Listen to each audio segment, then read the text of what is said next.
طوبى لمن حفظ الكتاب بصدره فبدا وضيئا كالنجوم تألقا وتمثل القرآن في أخلاقه وفعاله فيه الفؤاد تعلقا وتلاه في جنح الدجى متدبرا والدمع من بين الجفون ترقرقا هذه صفات الحافظين كتابه حقا فكن بصفاتهم متخلقا. السلام علیکم ورحمۃ اللہ وبرکاتہ. بسم اللہ الرحمن الرحیم.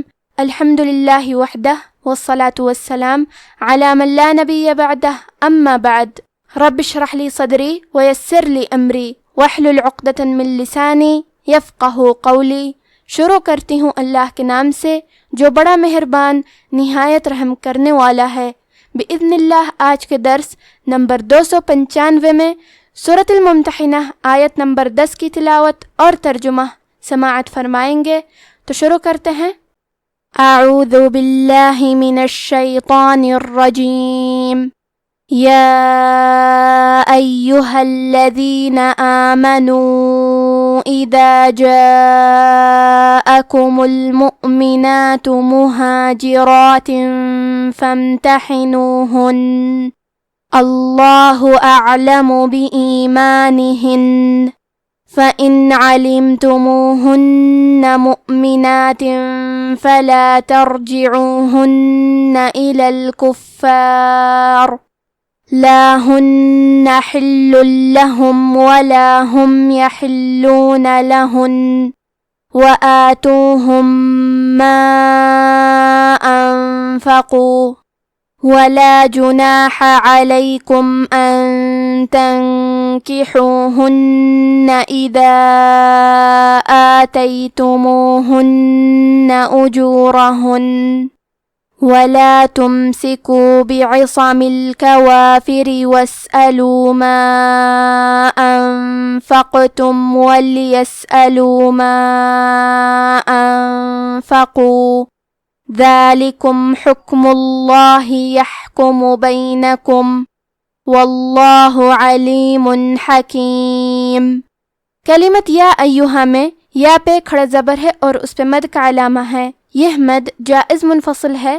مد جائز منفصل کا معنی ہے کہ حرف المد پہلے کلمہ کے آخری میں ہو اور اس کی وجہ جو کہ حمزہ ہے وہ دوسرے کلمہ کے شروعات میں آئے.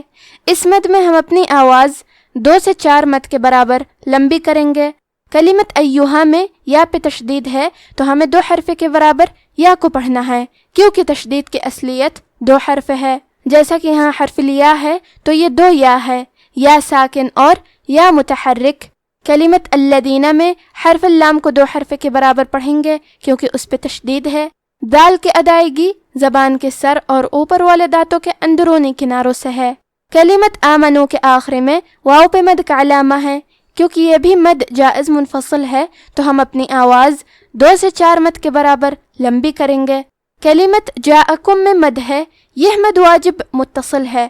مد واجب متصل کا معنی ہے کہ حرف المد اور اس کی وجہ جو کہ حمزہ ہے دونوں ایک ہی کلمہ میں ہوں. اس مد میں ہم اپنی آواز 4 مد کے برابر لمبی کریں گے. کلمت المؤمنات میں تا پہ پیش ہے تو ہم پیش کو ظاہر کریں گے. کلمت مہاجرات میں حرف را کی حرکت ہے زبر، لہذا یہاں را کا حکم ہے تفخیم تو ہم حرف را کو موٹی آواز میں پڑھیں گے.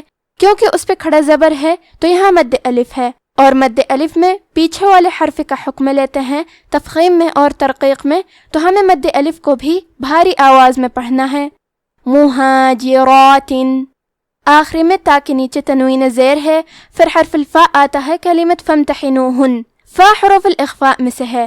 اخفاء کا معنی ہے چھپا دینا تو ہم تنوین کو چھپاتے ہوئے اور غنہ کے ساتھ یہ حکم کو ادا کریں گے. مہاجرات فامتحنوہن. کلمت فامتحنوہن میں الف ہے لیکن یہ حمزہ وصل ہے تو ہم حمزہ کو ظاہر نہیں کریں گے. فا کے بعد حرف المیم کو پڑھیں گے کیونکہ یہاں میم ساکن ہے تو ہمیں میم کو ظاہر کرنا ہے. ہا کے ادائیگی حلق کے درمیان والے حصے سے ہے آخری میں حرف نون پہ تشدید ہے تو ہم 2 حرف کے برابر نون کو پڑھیں گے اور یہ تشدید کو غنہ سے ادا کریں گے.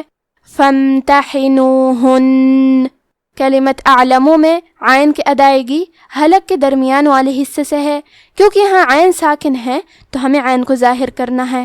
کلمت بِایمانہن میں نون پہ تشدید ہے تو ہم تشدید کو غنہ سے پڑھیں گے.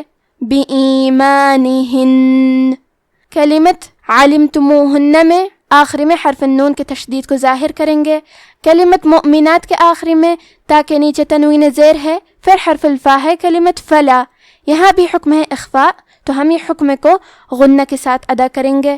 مؤمنات فلا. کلمت ترجعوہن میں حرف را پہ جزم ہے، یہاں را کا حکم ہے تفخیم تو ہم حرف را کو موٹی آواز میں پڑھیں گے. کلمت الکفار میں فا پہ تشدید ہے لہذا ہمیں 2 حرف کے برابر فا کو پڑھنا ہے. کلمت حلن ہا کے نیچے زیر ہے تو ہمیں زیر کو ظاہر کرنا ہے. لام پہ تشدید ہے لہذا ہم 2 حرف کے برابر لام کو پڑھیں گے اور کیونکہ تنوین پیش بھی ہے پھر حرف اللام آتا ہے. کلمت لہم. لام حروف الادغام بغیر غنہ میں سے ہے. ادغام کا معنی ہے حرف کو حرف میں داخل کرنا تو ہم تنوین کو لام میں ملا کے بغیر غنہ سے لیکن تشدید کے ساتھ یہ حکم کو ادا کریں گے. حل لہم. کلمت لہن کے آخری میں نون پہ تشدید ہے تو ہمیں 2 حرف کے برابر نون کو پڑھنا ہے اور ہم یہ تشدید کو غنہ سے پڑھیں گے. کلمت وآتوہم میں الف پہ کھڑا زبر ہے تو یہاں مد الف ہے تو ہم مد الف کو ظاہر کریں گے. آخری میں میم ساکن ہے پھر حرف المیم آتا ہے. کلمت ما یہاں حکم ہے ادغام متماثلین صغیر تو ہم میم ساکن کو دوسرے میم میں ملا کے ایک ہی میم غنہ اور تشدید کے ساتھ پڑھیں گے. وآتوہم ما.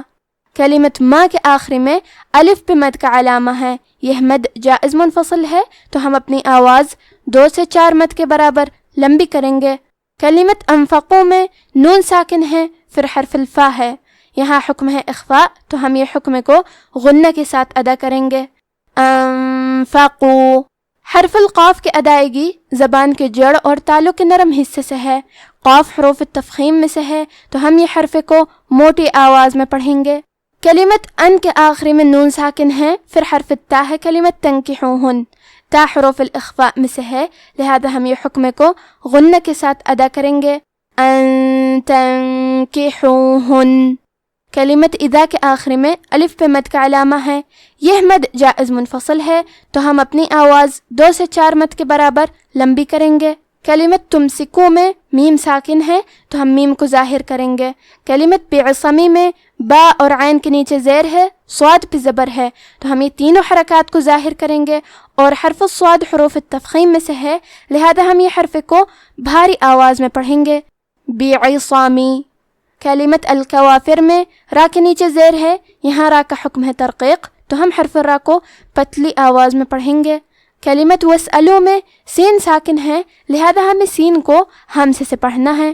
ہمزے کا معنی ہے حرف کی آواز ایسے کمزور ہو کہ اس میں پستی پائی جائے تو ہم یہ کلمہ کو ایسے پڑھیں گے. وسألو.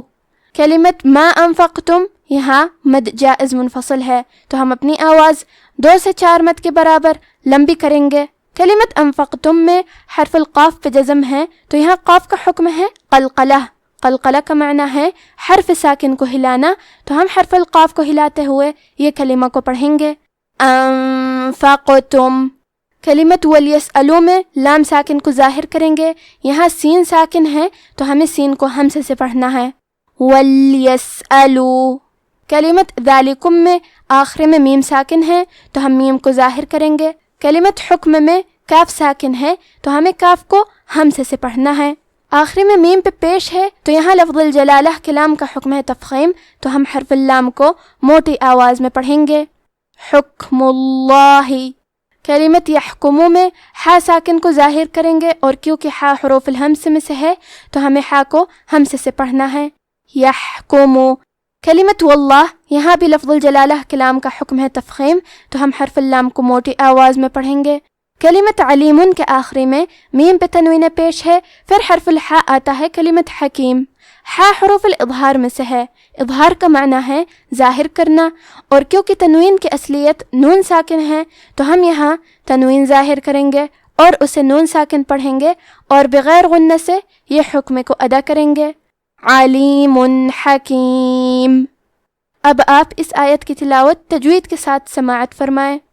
اعوذ باللہ من الشیطان الرجیم.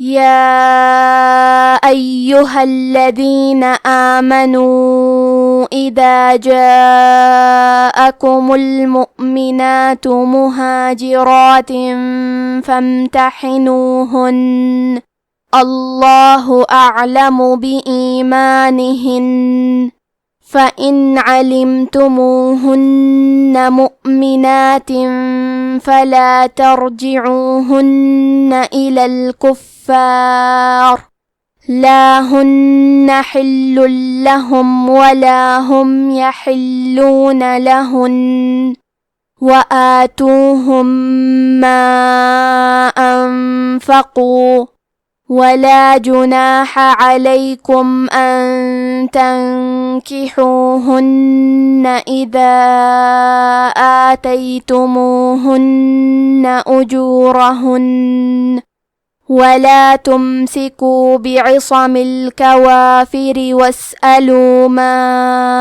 أَنفَقْتُمْ وَلْيَسْأَلُوا مَا أَنفَقُوا ذَلِكُمْ حُكْمُ اللَّهِ يَحْكُمُ بَيْنَكُمْ وَاللَّهُ عَلِيمٌ حَكِيمٌ.